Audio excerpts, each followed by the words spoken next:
And the Oscar goes to nobody, because it's not a real Oscar. Good morning, ladies and gentlemen, or good afternoon, good evening, or good night, depending on what time you're watching this. I just woke up, and you can tell by my bedhead.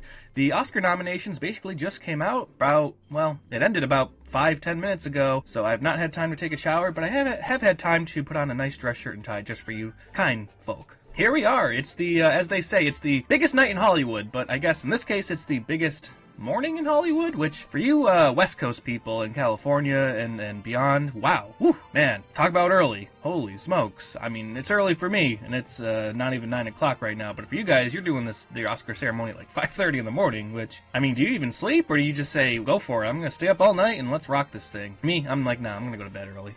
Anyways, Oscar nominations are out. Before we get to them, because there's been some, there's definitely it's an interesting year. You know, this is the year I would say of Barbenheimer, because those were the two movies that stuck out the most to me, Barbie and Oppenheimer. Before we get to all that, I'm not going to go through every one of them. If you want to see the list, I'll put the Variety article below that I'm going to refer to. Before, going into some of the ones that stood out to me, I'm just going to kind of talk about the Oscars for a little bit, because for me, the Oscars has changed over the years for myself. Now, I've not actually watched the ceremony in a few years. I'm trying to think of the last one I actually watched was maybe, I want to say 2021 was maybe the last one I watched, so the first year during Corona, and I don't really remember much.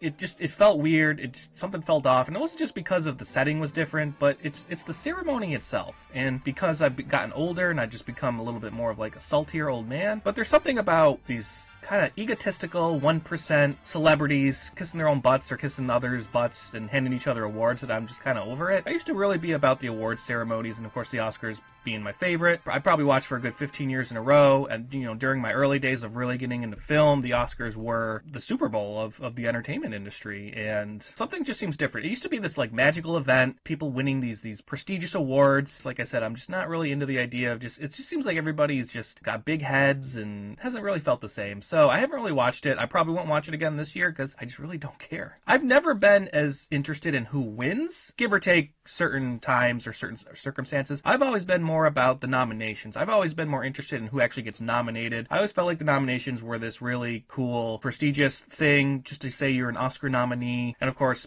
Oscar winner is also great, but I do feel like there's more honor almost with the nominations than there are with the winners at times, because the winners, it seems like it can get a little political. So I haven't really watched it, and I probably will continue to just not watch award ceremonies because I'm just not as interested anymore. I'm still interested in the nominations. I always like to see who gets nominated, especially because I do have some people that got nominated that I'm actually really, really happy for. So I wanted to go over that. This is maybe the first year since maybe the 2019-2020 season, because I always thought that 2019 was probably the last great year for movies. Not just because the pandemic was happened the next year, but 2019 was just a great year in general. Parasite won for Best Picture. You had movies like Once Upon a Time in Hollywood, 1917, Knives Out. Of course, you had the great Marvel movies come out that year. Joker was that year for DC. But I think this year's been pretty good. Not quite there, but hopefully that means it's a sign of good things to come. Sadly, a lot of things have been different. You go back to that 2019 year, and a lot of the movies that were getting nominated were studio movies or from production companies that actually put their movies in theaters and not primarily streaming. You didn't see a lot of these Netflix, Apple, Amazon movies getting nominated. Now you've seen that over the last few years. So it shows that,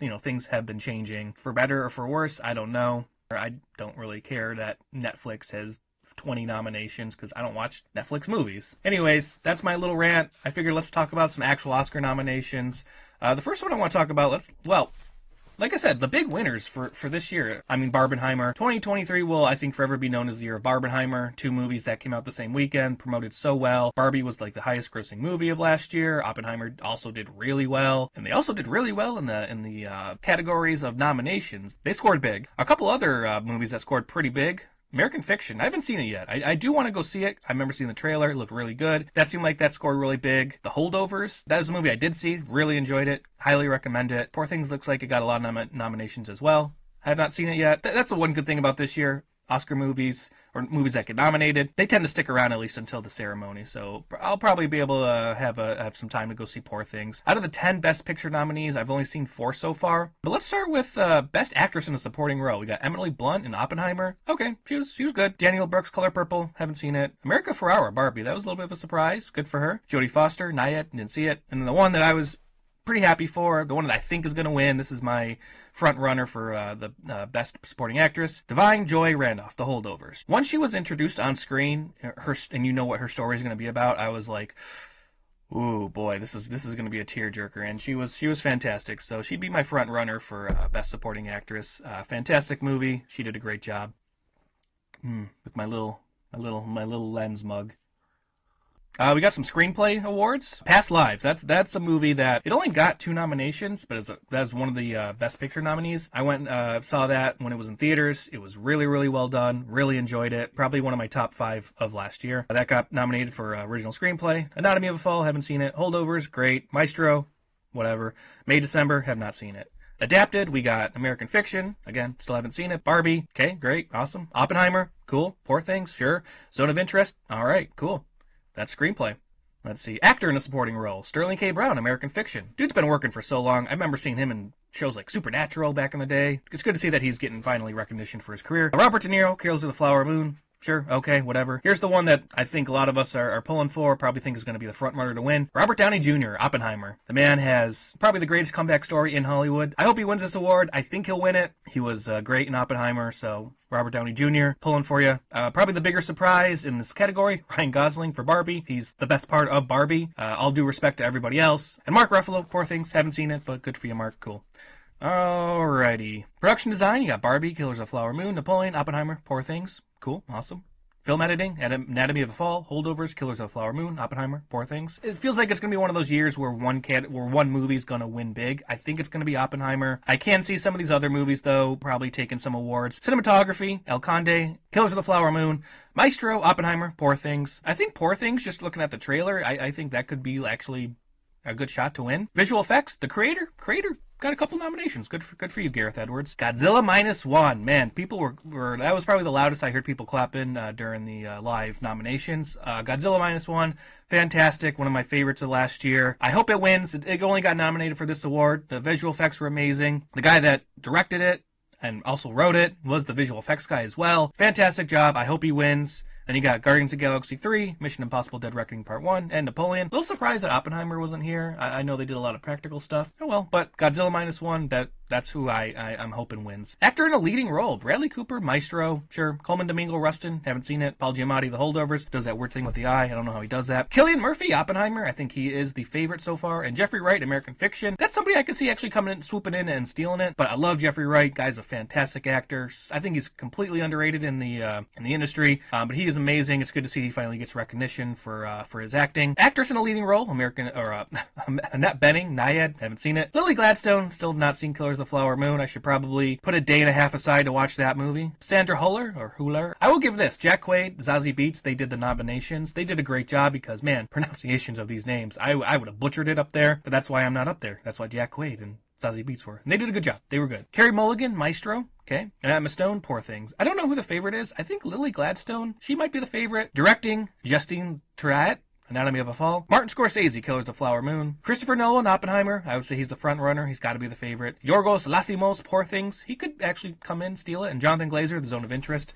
Zone of Interest might be the one movie that, again, I haven't seen it. I do want to check it out. I don't think we've really had a ton of theater showing it around here where I'm at. And Best Picture. We got 10 this year. I've seen 4 so far. We got American Fiction. Have not seen it yet. Am planning to see it. Anatomy of a Fall. Have not seen it yet. Am planning to see it. Barbie. I saw it twice in theaters. It was really enjoyable. It was the kind of movie I think 2023 needed. Good for Greta Gerwig. The Holdovers. Great movie. I absolutely loved it. Killers of the Flower Moon. Have not seen it yet. Maestro. That seems like the one that's got kind of mixed reviews. I don't know. That's, again, a Netflix movie.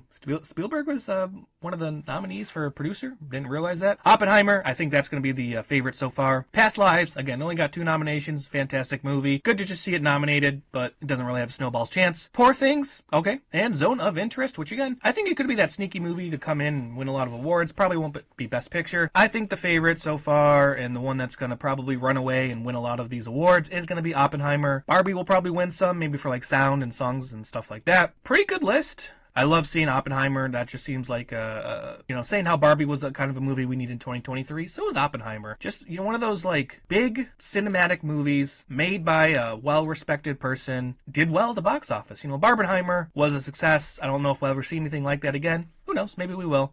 I just want to give a shout out to my one movie that got snubbed this year that I'm absolutely saddened for, and it's got to be the Iron Claw, the A24 film that came out last year. I was hoping that maybe Zac Efron would sneak in somehow, get a best lead actor nomination. It didn't happen. Sadly, the movie did not get any nominations. I don't think it got really nominated for any other big awards as well, as far as like other award ceremonies. That would be my big snub this year, would be the Iron Claw. But that's it. That's the Oscar nominations for 2024. The ceremony will be happening in March. I probably won't be watching, but I will be following along just to see who wins, because I am interested in certain categories. And I still got a lot of movies to watch, a lot of movies to coming up. So I'm hoping that some of these nominated movies will be sticking around in theaters for a bit. But that's all I got. I'm probably going to take a nap before I got to go work in like 3 hours. If I can't even sleep, who knows? I'm drinking coffee right now.